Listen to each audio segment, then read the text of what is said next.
नमस्कार मंडळी, मी योगेश देशपांडे. आपल्या मराठी हॉरोस्कोप विथ योगेश देशपांडे या चॅनलमध्ये आपल्या सगळ्यांचं सहर्ष स्वागत करीत आहे. या व्हिडिओमध्ये आपण मेष, वृषभ आणि मिथुन राशीचे 11 मे ते 17 मेपर्यंतचे साप्ताहिक राशी भविष्य पाहू.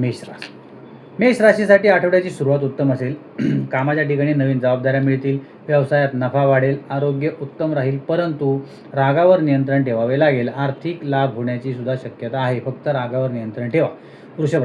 वृषभ राशीसाठी हा आठवडा संमिश्र फळे देणारा असेल. नोकरीत प्रगती होईल, कुटुंबातील सदस्यांची मदत मिळेल, जवळचे प्रवास घडू शकतात, अनावश्यक खर्च टाळा. मिथुन राशीसाठी या आठवड्यात कौटुंबिक जीवनात आनंद राहील, नवीन प्रकल्पांवर काम सुरू होईल, आर्थिक परिस्थिती सुधारेल, प्रेम संबंधामध्ये सुद्धा गोडवा वाढेल. आरोग्याची मात्र काळजी घ्या, आरबट सरबट खाऊ नका. ध्यान आणि योगा जमत असेल तर शक्यतो करा. तुम्हाला जर आमचे व्हिडिओ आवडत असतील तर आमच्या व्हिडिओला लाईक, शेअर आणि सबस्क्राईब नक्की करा. आणि जर तुम्ही हे व्हिडिओ फेसबुकवर पाहत असाल तर आमच्या पेजला फॉलो नक्की करा. तुम्हाला तुमच्या कुंडलीविषयी वैयक्तिक काही माहिती जाणून घ्यायची असल्यास तुम्ही आम्हाला फेसबुकवर मेसेज करू शकता. धन्यवाद.